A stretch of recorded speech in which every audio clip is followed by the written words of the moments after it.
आइए सुनते हैं दोस्तों सिंहासन बत्तीसी की मज़ेदार कहानियाँ।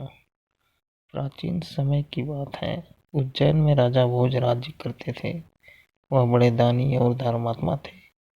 उनके बारे में प्रसिद्ध था कि वह ऐसा न्याय करते थे कि दूध और पानी अलग अलग हो जाए। नगरी में एक किसान का एक खेत था जिसमें उसने कई साग सब्जी लगा रखी थी। एक बार की बात है कि खेत में बड़ी अच्छी फसल हुई। पूरी जमीन पर तो खूब तरकारियां आई, लेकिन खेत के बीचों बीच थोड़ी सी जमीन खाली रह गई।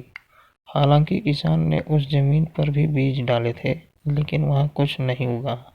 किसान ने वहां खेत की रखवाली के लिए एक मचान बना लिया। जब भी किसान मचान पर चढ़ता, अपने आप चिल्लाने लगता, कोई है, राजा भोज को पकड़ लाओ और सजा दो। मेरा राज्य उसने ले लो और जाओ, जल्दी जाओ। सारी नगरी में यह बात आग की तरह फैल गई और राजा भोज के कानों में पहुंची। राजा ने कहा, मुझे उस खेत पर ले चलो, मैं सारी बातें अपनी आंखों से देखना और कानों से सुनना चाहता हूँ। राजा भोज जब उस जगह पहुंचे तो उन्होंने भी वही देखा कि किसान मचान पर खड़ा है और कह रहा है, राजा भोज को फौरन पकड़ लाओ और मेरा राज्य उससे ले लो। यह सुनकर राजा चिंतित हो गए। चुपचाप महल में लौट आए। उन्हें रात भर नींद नहीं आई। सवेरा होते ही उन्होंने राज्य के ज्योतिषियों और जानकार पंडितों को इकट्ठा किया।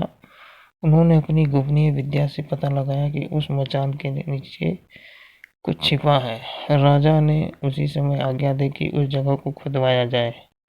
खोदते खोदते जब काफी मिट्टी निकल गई तो अचानक एक सिंहासन प्रकट हुआ।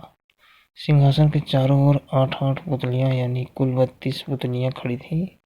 सब में अचरज का ठिकाना न रहा। राजा को खबर मिली तो सिंहासन को बाहर निकालने को कहा, लेकिन कई मजदूरों के जोर लगाने पर भी वह सिंहासन टस से मस नहीं हुआ। तब एक पंडित ने कहा कि यह सिंहासन देवताओं का बनाया हुआ है, अपनी जगह से तब तक नहीं हटेगा जब तक कि राजा स्वयं इसकी पूजा अर्चना न करे। राजा ने ऐसा ही किया। पूजा अर्चना करते ही सिंहासन ऐसे ऊपर उठ आया मानो फूलों का हो। राजा ने बड़े खुश हुए। सिंहासन कई तरह के रत्न जड़े जिनको चमककर उठी। सिंहासन के चारों ओर 32 पुतलियां बनी थी। उनके हाथ में कमल का एक एक फूल था। राजा ने हुक्म दिया और खजाने का रुपया लेकर सिंहासन दुरुस्त करवाए। दोस्तों, आगे की कहानी अगले वीडियो में सुनेंगे। सिंहासन से कुल 32 पुतलियां निकली हैं। सभी पुतलियों की अपनी अपनी कहानी है। तो कहानी सुनने के लिए चैनल को सब्सक्राइब कर ले दोस्तों। धन्यवाद।